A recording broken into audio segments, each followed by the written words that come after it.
এবার একটা অবাক করা কথা শোনেন, মায়ের পেটের মধ্যেরও সন্তান আমার আল্লাহর আইন ছাড়া চলতে পারে না। ইংল্যান্ডের বিজ্ঞানী, নাম তার উইলিয়াম হার্ভে, বলেন নাম কি? মায়ের পেটের মধ্যে সন্তান কেমনে থাকে এটার উপর উনি গবেষণা করার পরে এই গবেষণা এত বেশি আলোড়িত হয়েছিল, ওই সময় অনেক মানুষ এই গবেষণা কর্ম পড়ে মুসলিম হয়েছিল। তো কি ছিল সেই গবেষণা কর্ম? উনি অবাক হয়েছে। বলছে, আমি যখন গবেষণা শুরু করলাম মায়ের পেটটাকে স্কিনে রেখে দিনের পর দিন, তখন আমি দেখলাম মায়ের পেটের সন্তানটা নাভি দিয়ে খাবার খায়। আমরা গবেষণা শুরু করলাম, আল্লাহ তো সরাসরি মুখ দিয়েও খাওয়াতে পারতেন, তো সেভাবে না খাইয়ে আল্লাহ কেন নাভি দিয়ে খাওয়ায়? সুবহানাল্লাহ, সুবহানাল্লাহ। নাভি দিয়ে আল্লাহ খাওয়াচ্ছেন, নিরাপদে খাবার ওই পেটের মধ্যে সন্তানের পেটে যাচ্ছে। যদি মুখ দিয়ে আল্লাহ খাওয়াতেন তাহলে ওই মুখের মধ্যে কোনো নাফাকি ঢুকে যেতে পারত, তাহলে ওই সন্তান ওই মুখ দিয়ে আর তার আল্লাহকে ডাকতে পারতো না। এজন্য আল্লাহ তার মুখটাকে পবিত্র রেখেছেন নাভি দিয়ে খাওয়ানোর মাধ্যমে।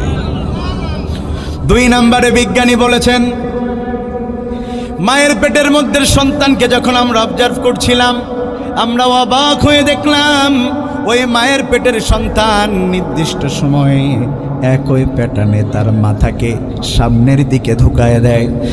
আমরা প্রথমে ভেবেছিলাম এটা বোধহয় এমনিতেই ঘটতেছে, কোনো মিরাকল ব্যাপার হতে পারে, কিন্তু কয়েকদিন পরে আমরা খেয়াল করলাম না, একই প্যাটার্নে সন্তানটা মাথা ঝুঁকিয়ে দেয় সামনের দিকে নির্দিষ্ট টাইমগুলোতে।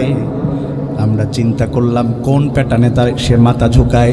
আমাদের মধ্যে যেই গ্রুপটা আমরা গবেষণা করছিলাম, আমরা বিভিন্ন ধর্মের ছিলাম, এর মধ্যে মুসলিম ধর্মের যিনি ছিলেন তিনি বললেন একই প্যাটার্নে আমরা আমাদের মসজিদে সেজদা দেই।